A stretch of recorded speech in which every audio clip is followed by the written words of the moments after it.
Yeah, I don't. This is Pause for Thought with the World Around You on Threshold FM. And just before we get into it, I had a thought when I woke up this morning. See, now my missus hates when I wake up in the morning with a question, so I'll just ask you guys. If taxonomy has to be specific, as in, I assume it has to be, otherwise what's the point in the classification system for species if things aren't extremely precise, But anyway, with this in mind, when did humans really ever exist? If all the specific characteristics of a human were decided, say, back in Darwin's day, then surely the human race has slightly evolved or, mutated since then. And that means that we'd no longer be humans as such, so what would you call us? What are we? Is that why, anyway, though, there could be so much talk of bloodlines in alternative history and conspiracy law? Because I know the Germans were big into it with their monarchy and that's why our monarchy has German blood in it. Like that's a bloodline that goes through Europe. So it's bizarre anyway. But though you could apply it to anything, it doesn't have to be to humans. Like when does a toucan stop being a toucan? At what point of coloration change does a one type of parrot become another? When it changes a shape, when the African grey parrot becomes a dark African grey parrot, does that make it a different species of African grey parrot? There's all sorts of... Anyway, we're never going to get an answer to that because I haven't looked into that. There was just a question it's an hard show to start off, I'll be dead honest with you guys. And it's completely by the by anyway, because this week, I'm going to be thinking all about gnomes, mate. Now, if you're like me, you like short women, and a gnome is a lot shorter than a small woman, so it might be hard to objectify or sexualise a gnome. May sound a little perverse because size-wise, I think we're looking at around 2 foot at most. This is just before any research, and when you remember that these gnomes are always in waterproof Macs and they've got disproportionate fashion and accessories, most of the time it's easy to forget that they're actually miniature elderly people that real-sized elderly people enjoy collecting. Is a gnome collection a warning that you've hit middle age? Is it part of a granny's fantasy to have lots of small people in the garden facing a bedroom window to see her untuck her tits from a waistband? Well, according to one woman, that's the exact reason. And she's here today. Obviously not. I still haven't managed to get any interviews. When you speak to people and say, would you like to be interviewed for this? They say no. But, anyway, where am I going to find a granny from anyway? Like, all mine are dead. What am I supposed to do to find a grandma? Just fucking go and pluck one out of the ground. But, to be fair, you could pluck a gnome out of the ground.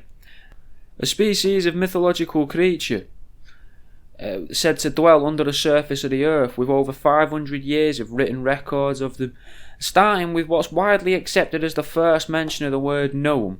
And now that's in a book by a Swiss bloke known by the name of Paracelsus. In his book about so-called elementals, you know what elementals sound like though? When you read about them, they sound like interdimensional beings, and after a bit of a read, he even refers to them as the demons of Christianity, which many believe to be associated with the jinn, which many people assign to being interdimensional beings. Now, though he doesn't view them as evil like religions do, he just assumed they were part of God's creation, and I think it's pretty interesting that he was able to hold Christian views and still form his own opinion on the creatures, because that seems to be where a lot of people fall down, innit, when they start looking into this sort of stuff. They start trying to explain why God made this due to science, or why science can prove God wrong. This guy, this Swiss bloke, he just sort of let both run concurrently in his mind, which is, I think, a good indicator of intelligence. Or he could have just been fucking doolally. The creatures and elementals in question are divided into the 4 groups known as nymphs, pygmies, sylphs, and of course salamanders. They represent between them water, earth, air and fire respectively. I think it's weird how language has evolved to use these words to describe other things. Historically, nymphs were an ancient goddess of sorts, and nowadays it's a word assigned to a woman who likes to put it about a bit. Pygmies are still a version of small human as they were in this book, but Aristotle believed that there was a land south of Egypt that was home to all of the pygmies and their race of proportionate horses, which is weird that they would have horses that were proportionate to them as well, almost like it was a different reality almost completely, you know. But what if it's true? What if we're the pygmies? Because there's tales of giants and there's tales of pygmies, but what if there isn't a middle ground? What if we're the pygmies or we're the giants? Maybe we or nature eradicated the giants or pygmies, but either way it was believed that these pygmies lived underground, you know, much like a gnome, and nothing at all like the pygmies of today. Especially seeing as they were only ever thought to have an average height of around 5 inches, with 6 inches being seen as especially tall, which is weird because that's also is assigned to our penises, isn't it really? Like 5 inches is supposed to be average, with 6 inches being seen as above average. Now it's only slightly above average, but it's still above average, and you know I'm taking that, But my point is here, I guess. You could argue, what if the stories of gnomes are actually just the story of a penis? Like, because, you know, you could have an uncircumcised penis and that could look like it's got an hat like a gnome's hat. It's got pubes on it as well, which would look like hair, you know, like a gnome's got hair on it. So what if there was a species of something that before humans, before we took over, before the aliens spliced our DNA with the ape-like DNA here, what if they didn't have genitals, or what if it was more like a dog's genitals, where it was retractable, you know, like a noise as it shoots in and as it shoots back out again? You don't know, dear. It could be. Anyway, that's just a quick aside there. I mean, this makes me think, though, getting back to the, pygmies in now. I mean, if you take the dick talk away, this makes me think that we are the pygmies. We are very much in the earthly plane of existence. And if you swap inches for feet, then we're the same. 6 foot's considered tall in humans as we know it, but what if it's all being altered by the giants or some other form of meddling race to stop us knowing that we can get out from this underground prison? I know a few weeks ago I suggested that the darkness of space could be hair, but what if it's soil? Maybe the blue of the daylight is caused by all the chemical reactions that occur from the roots transferring chemicals from the ground into the root, rather than just because of the chemical reactions happening in the sky. I think it's much more believable, isn't it, really, to think that the blue is the blue in the sky, purely down to the chemical reactions taking place from the roots from the plants we can't see because the soil obscures our vision. That just makes more sense than the blues in the sky. Well, the sky's blue because it's blue because of a reaction. Doesn't give you enough, does it? But I suppose all of that though would make for the starlight being, that would mean it would be the refracted light passing through the stems of the plants. But that's just a thought before we properly get into the gnomes, you know. Just a quick dig about, looking for gnomes. A quick look into gnomes though, and you learn that they're believed to be able to pass through solid matter, like a ghost or like a fish can through water.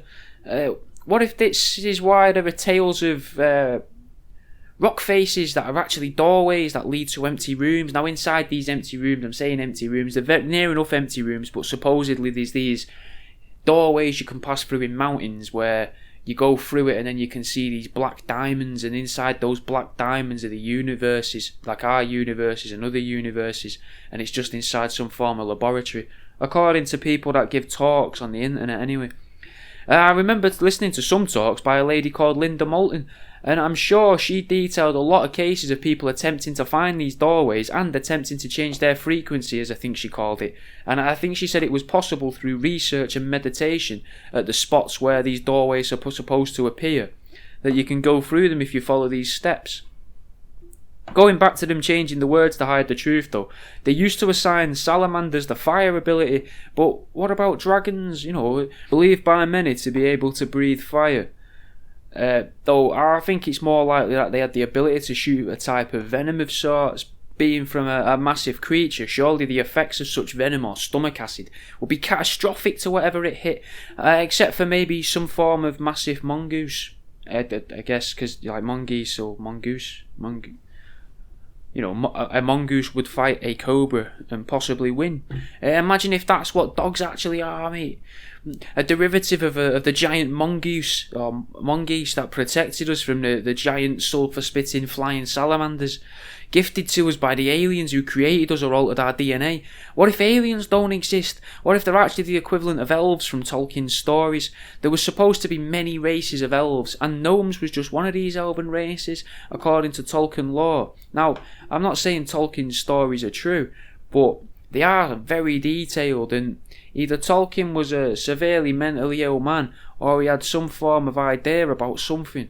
And although all of Tolkien's knowledge of gnomes, giants, trolls and supernatural beings could have been a curse, it was believed by those that followed the stories of Ymir in the Nordic times that dwarves and elves could cause mental illness amongst humans.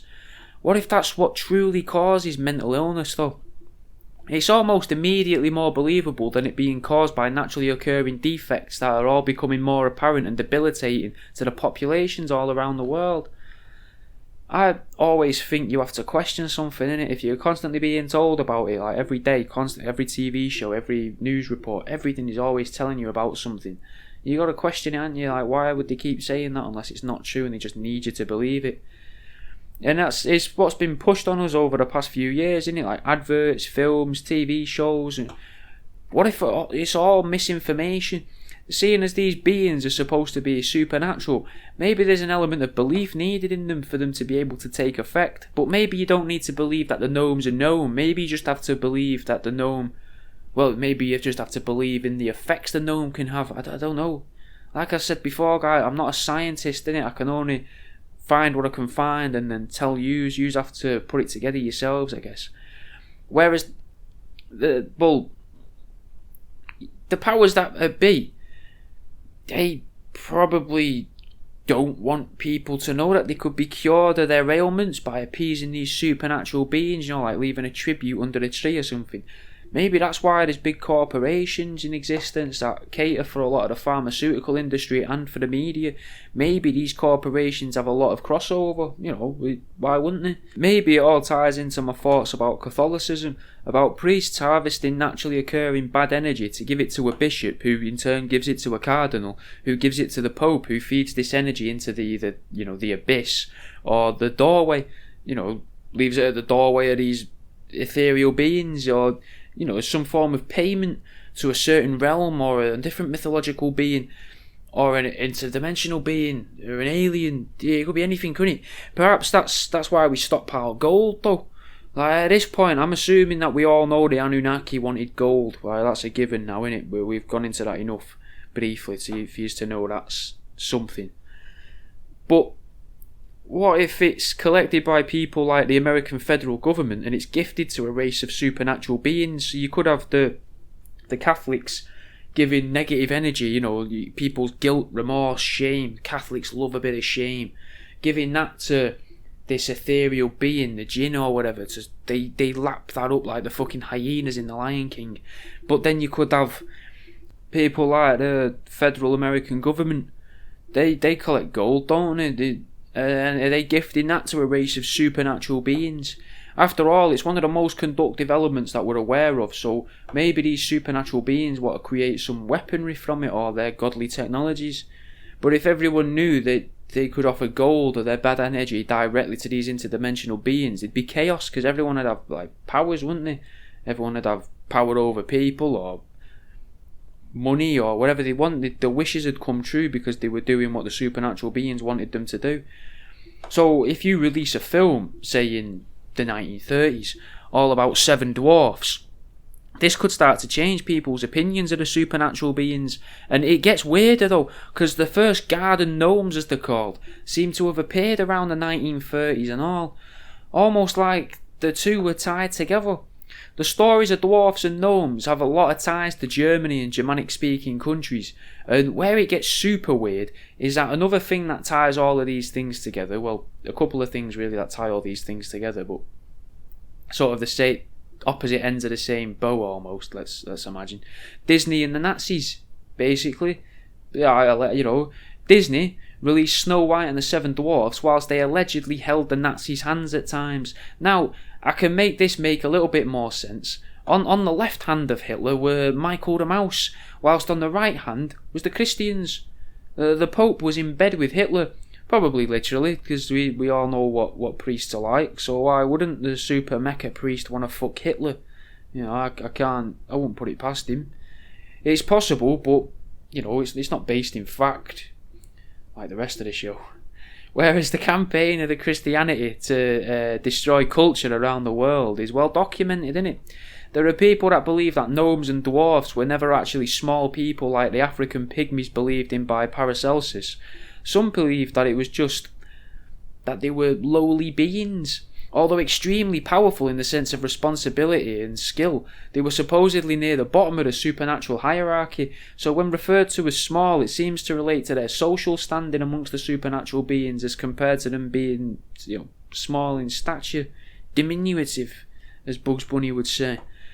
So, realistically, these gnomes could be massive, and it'd make sense given the size of the doors that they're supposed to guard. Like, why would you get someone who's 5 inches tall to guard a door that's like the size of a 14-story building? You know, it's mental. It wouldn't make sense unless they were super powerful. So, anyway, it gets weirder. Anyway, you know, it does get weirder. If we stick with Disney for a moment, they had Snow White and the 7 Dwarfs. Now, dwarfs were in Norse mythology. Another thing in Norse mythology is the significance of the rainbow. Now, a rainbow is widely believed to have 7 colours, and this is where they get clever though in hiding the information from us. Perhaps the dwarfs in the cartoon represent the guardians between 7 of the Nordic worlds. Believed by many to have 9 worlds, though actually 7 of them are linked together, whilst what we know as Earth and the godly or the Watcher beings planet, you know, known as gods, they live on Asgard, according to Norse mythology. What if they're not worlds though? What if they're just all different planes of existence, all connected except for Asgard and Midgard as they called Earth? Maybe we got disconnected, maybe we were never connected, but it's a striking coincidence that I think someone definitely needs to look into, and it definitely needed a mention, because they could use these 7 different colours to connect to these 7 different planes, but then need all 7 together to be able to connect Asgard to Midgard, for example. It's just a little something, but that's quite a lot to take in, so we'll have a song here. This is Logic and Mike Righteous's song, Was It All Worth It? Sticking with Norse mythology for a moment, the Rainbow Bridge, they used to call it the Bifrost. Now, that allows them to travel from Asgard and visit Midgard. However, like I was saying a minute ago, what if each individual colour could be used independently to get to another world? Well, with the Bifrost being a bridge, we can tie something else into the history of the unknown. Trolls. Now, trolls were thought to reside under bridges, stopping people from passing when they shouldn't be passing, and trolls can turn into stone in direct sunlight, just like a gnome. But there are tales of gnomes turning into stone in direct sunlight too. They're supposedly nocturnal, like a troll. Trolls are also believed to be these big cumbersome monsters, whereas gnomes are seen as tiny, almost human-like creatures. What if someone in the past wanted to make people less scared of trolls, so they invented gnomes? To allow for more people to take the risk of travelling abroad. If everyone was scared to travel, then no one would be able to dominate the world, and you probably wouldn't have like your package holidays and that, would you? So could the propaganda have started back then? Or was the propaganda against gnomes more recent, and their activities were assigned to murderous, terrifying trolls? You know, what gnomes do, but we'll say that trolls do that instead. Trolls, though, is another word that's took on a new meaning. A troll on the internet is a mischievous person. And you know what's regularly described as mischievous? Fucking gnomes, mate. I'm going to say it again. What if we are the gnomes? What if there's been a huge psyops by a more powerful being that has manipulated us into believing we're not actually mythological dwarfs or gnomes at all, but we're in fact just this race called humans? It'd explain how people have managed to pass through mountains to other dimensions, because they've just remembered really that they're actually dwarven, and they've been able to do it all along. They just didn't know. That's in films, isn't it? Oh, the power was in you all along. It happens all the time. It's a trope thrown at us again and again, like they're teasing us. with this little fucking drip feed of information, man, of the real world. It's mental. Anyway, it'd also make modern science and ancient historical beliefs align. But it could just be that everything has always remained the same and the ruling class just changes the names of things, though, because they like to leave hints in it. Like I say, they leave this drip feed of information and they only alter things slightly.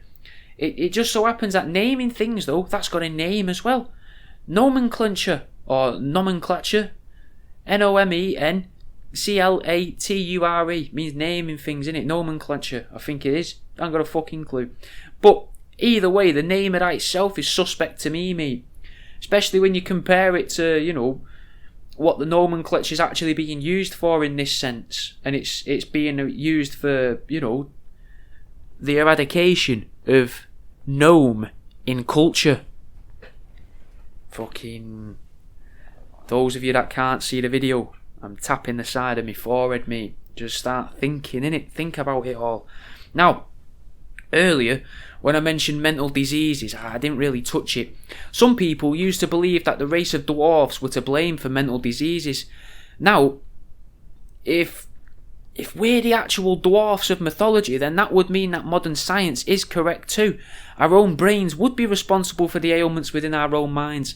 I've never really understood the reasons why people will believe a book written more recently that claims your mind is an iceberg with several different layers to it, and most of it's totally inaccessible to you.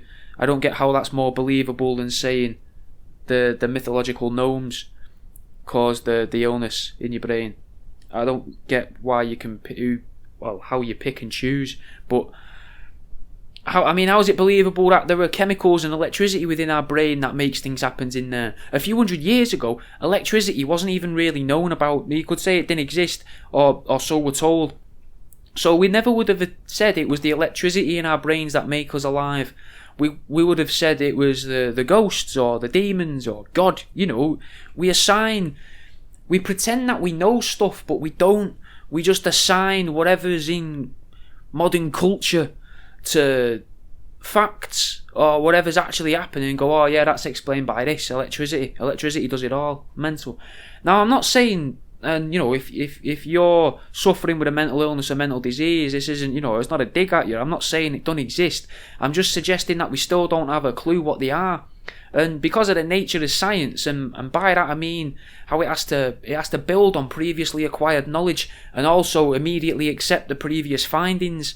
The nature itself of science doesn't really allow for a true definition of anything to ever be found. Ever. For anything at all. The whole point of it is that new findings can always disprove previous findings, so that means nothing is ever true. Science is just that game that they make you play at school where each person writes a sentence on a piece of paper, folds it over, and then passes it on to the next person in the room.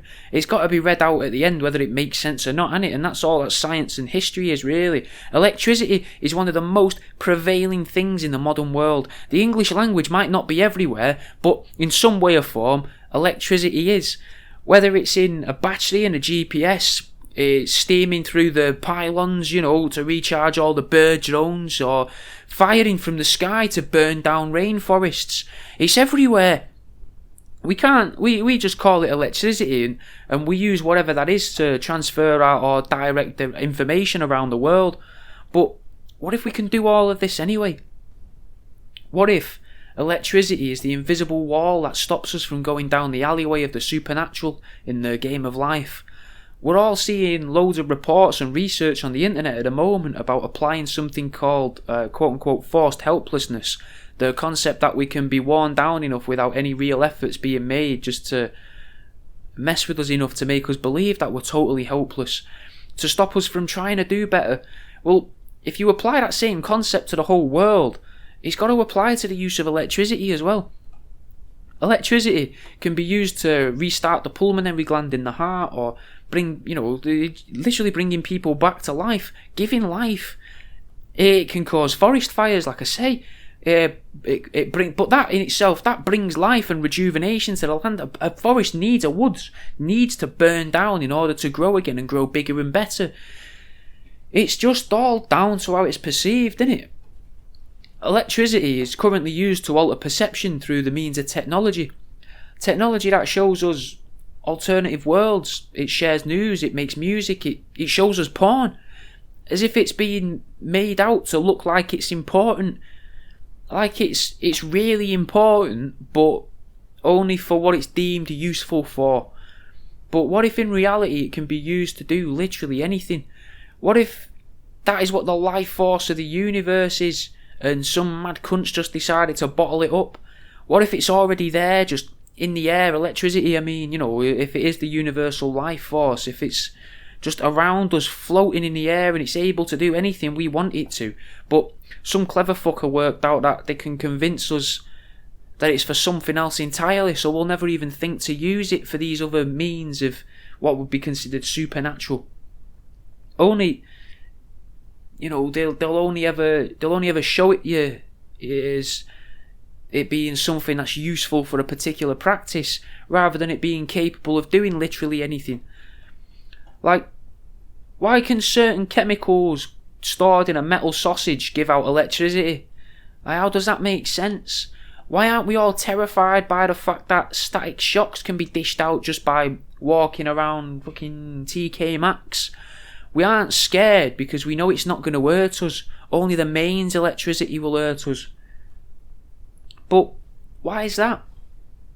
Why will that hurt us? Is it because it's the life force of the universe being fed straight into us? A lot of people, when they die, afterwards, they say their whole life flashed before their eyes, which, again, is misinformation, realistically, because these people are dead.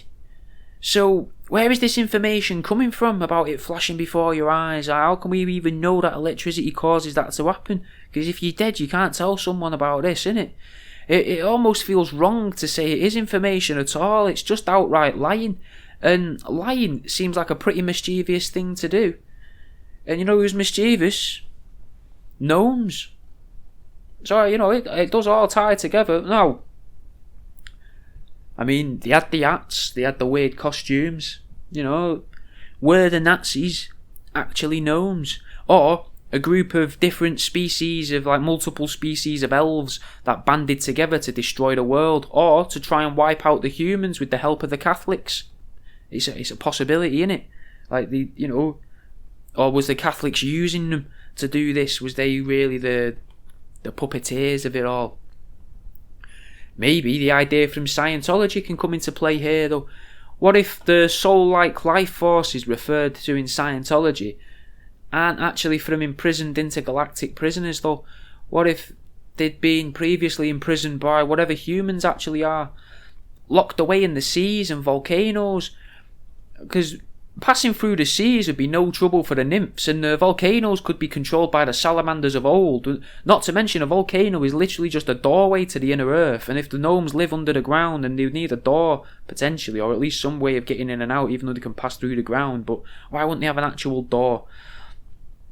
Not in the literal sense of hollow earth, though it could be, but unfortunately I'm not all that sure about it. I don't really know how the gnomes would link to hollow earth in that sense. If humans truly are a hybrid, though, developed by aliens using ape DNA, then why wouldn't the aliens put all their sentient or intelligent beings in some form of stasis? It'd be pointless to kill them all in case they somehow know the answer to a question that they didn't have the answer to. But these intelligent species could be super intelligent or proper deceiving, cunning little bastards. Like a cunning little gnome or a cunning little, elf. Troll. But these maybe on the off chance they could be versed in magic. But what would magic be? It seems impossible, but lots of people talk about how we live inside of a simulation, and if that's the case, then why wouldn't there be cheat codes? I mean, think about it. You shout fucking Bukan Jew at a wall, and then you teleport into another country. How is that any different to type in the word motherlode into the search bar on The Sims to get yourself 25 grand for free? Maybe that's why video games were invented, and sci-fi, a way of muddying the truth between the real world with magic and the world that someone wanted to curate around us. Now, I suppose we'll never know if the known world has been curated for nefarious ends, or if our own protection in any way, shape or form, but we don't even know who curated the world. We don't even know if the world was curated for nefarious ends or if it was curated for our own protection. Anyway, we don't know who curated it, full stop. Or who curated the world, or who devised modern history. But I know you, and you know me. And you know what? This show's supposed to be all about gnomes. So of course that was Bugsy Malone's King of the North. Now I'm going to be dead honest there, guys. That was supposed to be ABBA with Knowing Me, Knowing You, and I was going to change Knowing Me and Knowing You to Gnoming Me and Gnoming You. But I didn't think it'd really suit the stations. Anyway, the reason why I wanted to play a song by ABBA is because they're Scandinavian, and I think they're Scandinavian. I mean, is Swedish? Is Sweden Scandinavia? I don't know, but it's that area of Europe anyway, I think.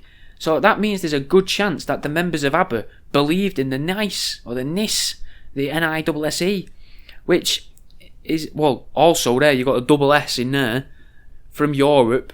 The Nazis were from Europe. They had a double S. Were they gnomes? Anyway, the NICE, which is the NICE equate to the gnome in that area of the world. In fact, they're even recorded as more so looking like our garden gnomes of today. Now, when you look up the history of garden gnomes, it's all over the place, man.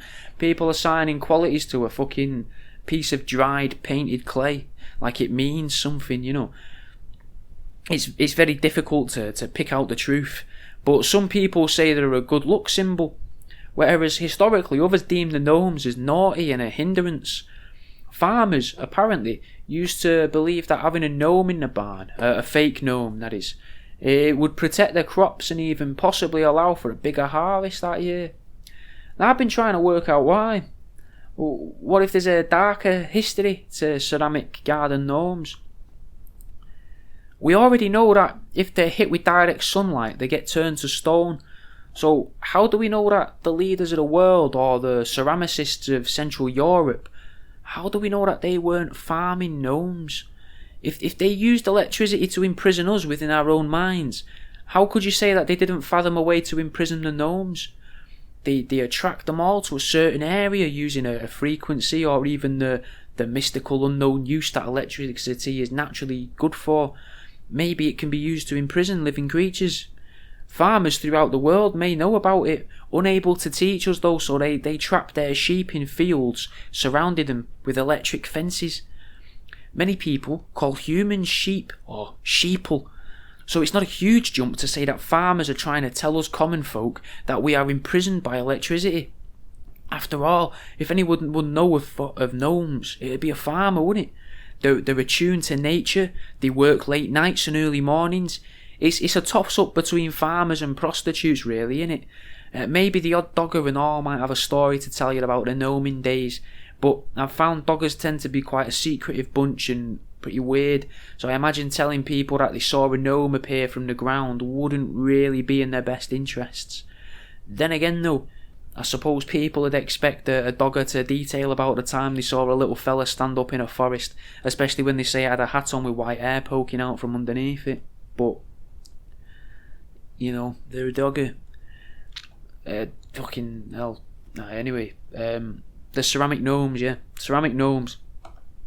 What if there's a class of people out there hiding in the shadows, like figuratively, not literally? They're not gnomes, they're not hiding in the actual shadows. What if these creepy people, though, what if they've imprisoned the gnomes? They're small, so we can assume if they breed, it must be in litters, like rats or mice. Though there's very little out there about female gnomes or even female dwarfs.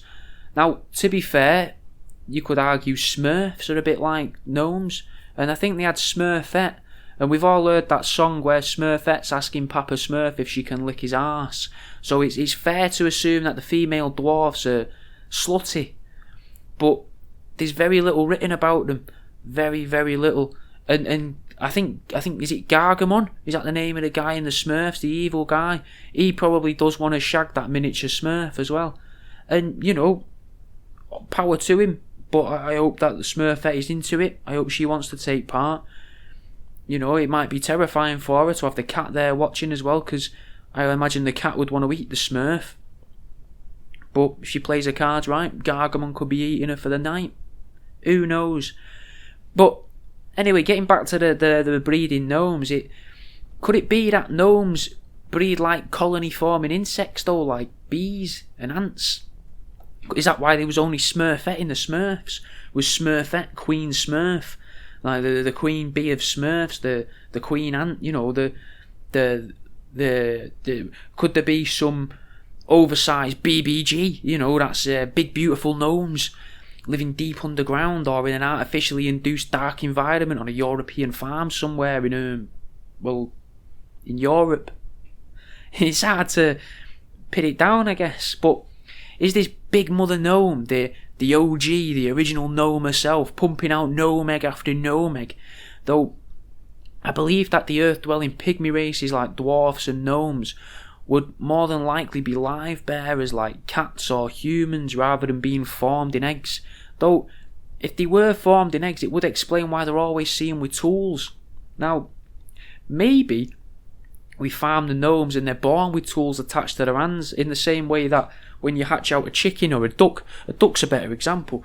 So when you hatch out a duckling, the ducks, as you know, have a rounded bill, don't they? But a duckling itself will have a little point on the end of that bill there so it can crack through the egg. What if gnomes are born with these limbs that look like pickaxes? Or we paint them to look like pickaxes, but in reality it's just a fucking weird finger that they have to break through this rock-hard egg. But, you know, when the tools, you know, it gets them out of the egg, but it's... I mean, what if it's more metaphorical, though? After all, these gnomes can pass through any physical surface without issue, so why would they struggle to get through an egg? Do you know what I mean? What if we're the gnomes? Or we're the spirit of the gnomes, disembodied from the rock-hard bodies of the gnomes that have been collected by the gnome collector? Maybe we've had our souls extracted and our bodies then naturally turn to stone or earth. Maybe the collector doesn't do it at all. You know, as it was known in the past, like they knew they turned to stone. But when what I mean is when Paracelsus, whatever the guy's name was, that guy that was talking about at the start of the show, the philosopher from the Swiss philosopher. What if when he says they're of earth, he just means of stone? He doesn't mean he just means they turn to stone. Because you could argue that every animal turns to stone and is of stone, and then other bits of you evaporate, don't they, and turn to gas or water or whatever. But what if that's all he meant by that? It's a bit hard to, you know, put into words really all of this. If you've stuck with the episode this long, guys, well done. But it just gets more confusing as you look more deeper into it. Now, going back to these eggshells, the so-called shell, if it's metaphorical, the shell could be the day-to-day tribulations of human life. The tools such as pickaxes and spades, they're symbolic of like people skills or talents, you know. Whilst the lanterns that a lot of gnomes seem to be holding, they could be there to represent us finding the light or enlightenment or using the light to find our way back to our gnome bodies. It could be true, but metaphors just make things a bit more complicated, and why would they give us so many hints on how to return to our gnomish roots? They just wouldn't, innit? Like, why would they? It's more likely that the tools are added as an afterthought to make the gnomes look more cartoony. But it could also be to try and belittle the gnome. Like the real gnomes see these gnomes being held with tools and stuff, and the real gnomes are like, we don't need tools, we can just do it with our minds, mate. You can do it with your minds. Why are you using your mind to make a pickaxe, to put your back out to chop the floor up? Just look at the floor and chop it up with your brain. But I don't know. It's hard to get your head around, isn't it? It's hard to assume, really. But could it be this by we're from tormenting the gnomes. Are we tormenting the gnomes when we give them pickaxes and that, and is it this playful nature when dealing with the corpses of supernatural beings that causes bumper crops for farmers and protects people's gardens? Is that the reason? Is it because we're messing around with gnomes' dead bodies? Because obviously the gnomes would live in fear of us if we were doing this to them. The wild gnomes would see the still, lifeless bodies of their brethren being hoarded by old, frail women, making them seem stronger than what they are. Is it a way of making old women seem beefy? Making them seem like they could take you in a fight? Well, making them seem... Is it a way to make fairies and pixies and gnomes think old women could beat them in a fight? Whereas in reality, we all know that a gnome could easily beat up a grandma. The other supernatural beings stay away when they see the stone-encased gnomes in the gardens because they don't want the humans knowing that they exist. I can't imagine pixies or fairies would want to end up as plaster-sized Christmas tree decorations, though there are many traditions of putting the tip of a Christmas tree up a fairy's arsehole, which is again nothing but degrading to the fairies. Maybe that's why Father Christmas gives free gifts to people. It's in the hope that we don't discover his elves, or maybe Santa is the most evil of them all. He's kind of European. He has an enslaved race of small people called elves. Maybe he just is really grateful that the humans haven't discovered how immensely powerful the earthbound race of interdimensional elemental creatures that they are truly are.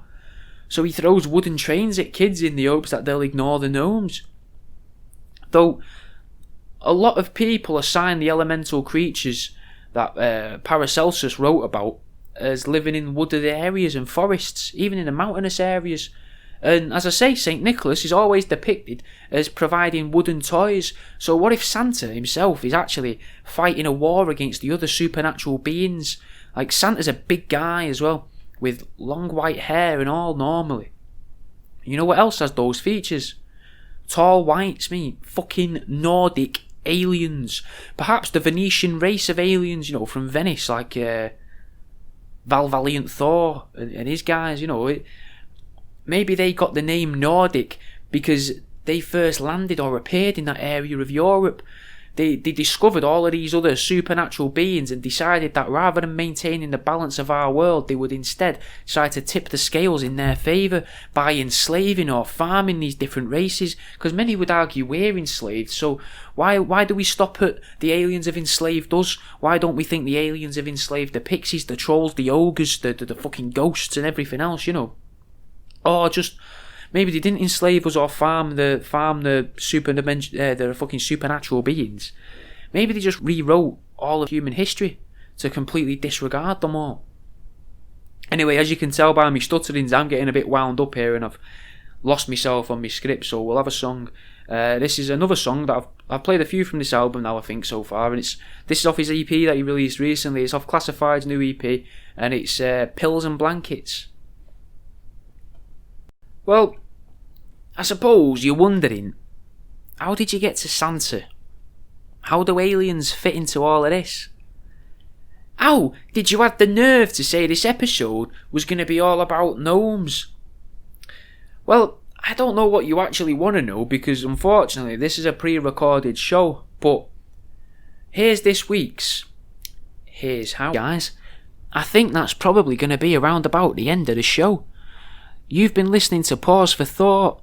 I'm the world around you, and this is Threshold FM. To play us out, it's just a little bit of Zion I with Takeover.